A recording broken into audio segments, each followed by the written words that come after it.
Pour la 7e année consécutive, l'Office du tourisme d'Orthès a organisé ces journées littéraires, démontrant que culture et tourisme pouvaient faire bon ménage. C'était les 30 novembre et 1er décembre 2002. Le premier livre que j'ai sorti, c'est celui-là, Le Carnet de Geoffroy. Et alors ce livre-là, c'était une revendication pure qui paraissait dans un journal orthésien qui s'appelait La Touille, dans lequel il y avait un épisode chaque mois. Et tous ces épisodes rassemblés ont fait ce livre, Le Carnet de Geoffroy Pédescaus. Il a servi à faire un feuilleton à Toulouse, à une radio de Toulouse.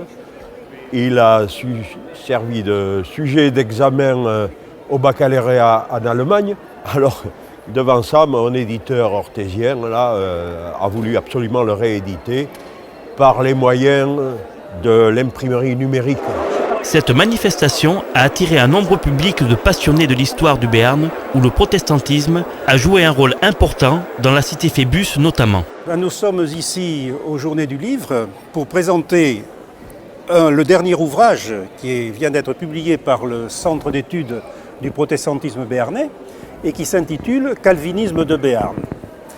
Cet ouvrage est le fruit de la publication d'un manuscrit qui était inédit jusque-là, un manuscrit écrit en béarnais et qui est conservé à la bibliothèque municipale de Pau.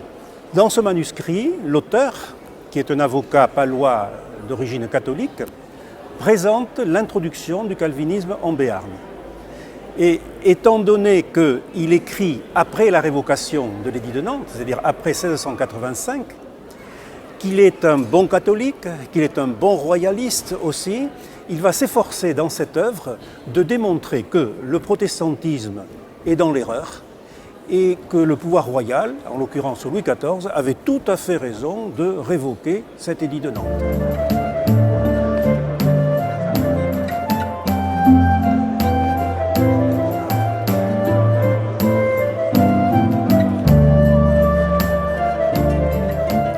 Jeanne d'Albret, anciennement musée du protestantisme béarnais, nous avons changé de nom il y a quelques mois, a été fondé il y a 7 ans parce que le Centre d'études du protestantisme béarnais avait réuni énormément de documents et c'était intéressant de montrer ces documents au public. Nous avons actuellement 2 étages de la maison de Jeanne d'Albret qui se trouve dans la rue Bourvieux à Orthès. Nous avons pu maintenant ouvrir une salle qui raconte l'histoire de la réforme en Béarn en particulier, depuis l'origine, depuis Luther, donc une histoire très ancienne déjà, et puis surtout la réforme en Béarn qui a été introduite par Jeanne d'Albret, la souveraine.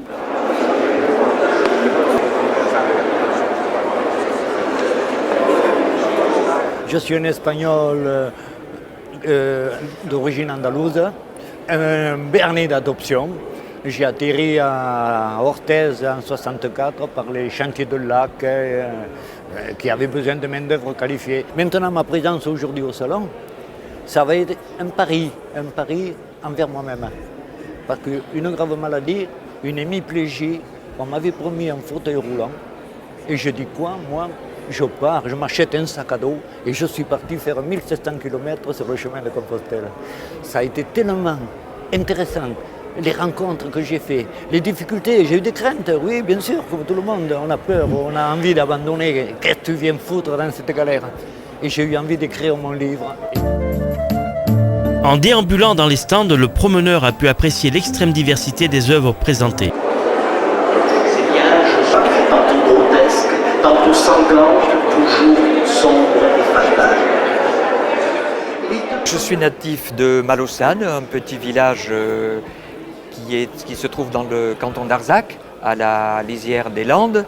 Et donc je viens de sortir ce premier livre avec une traduction en français pour ceux qui, hélas, ne comprennent pas tout à fait le béarnais. En fait, j'écris dans notre langue locale, qui est le béarnais. Et ce qu'il faut savoir, c'est que le béarnais est, je dirais, dans toutes les langues du sud de la France qui sont parlées, la seule langue qui dérive directement du latin. Quem souvieni du temps on pupavi la leit, codiat sotto auton hens l'oret de la nueit. E naten de la raut, da blusuells qu'em bailaves, e sarat sotto co, qu'em tienes com sim quaves. E com cada mainat, que hi ha quiu qui badoi, que hi pussei l'ume crit, que hi ha quiu qui bedoi. La claror dus tusuells, la crampe que esclairava, e l'ubaniu d'amu de ya que desbordava. Les organisateurs n'ont pas oublié les enfants en invitant des éditeurs de bandes dessinées originales qui leur aient été destinées, même si les grands les feuilletaient avec intérêt.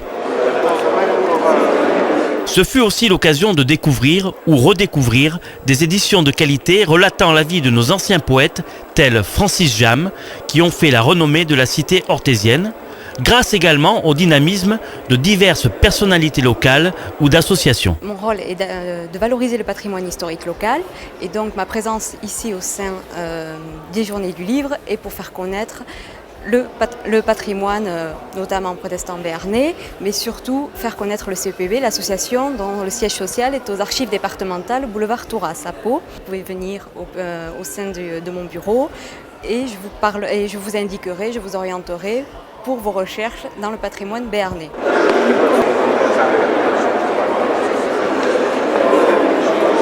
J'ai commencé par des entretiens épistolaires avec des écrivains, un livre qui s'appelait « Pour ou contre la corrida », qui a eu un certain succès à l'époque. Vous parlez de mon dernier livre, c'est mon 3e livre de recueil de nouvelles et mon 15e livre, ou 16e, je ne sais plus, et qui est un recueil de nouvelles où je parle à la fois de la corrida, parce que je n'ai pas pu y échapper, et puis de beaucoup de choses qui m'ont à la fois tourmenté et amusé. Et je crois que c'est le sujet de ces réflexions qui m'a amené à écrire toutes ces nouvelles. Fort du succès de cette 7e édition, gageons que l'Office du tourisme, la ville d'Orthès, vont d'ores et déjà préparer la 8e édition qui, n'en doutons pas, fera d'Orthès l'une de ses fiertés culturelles.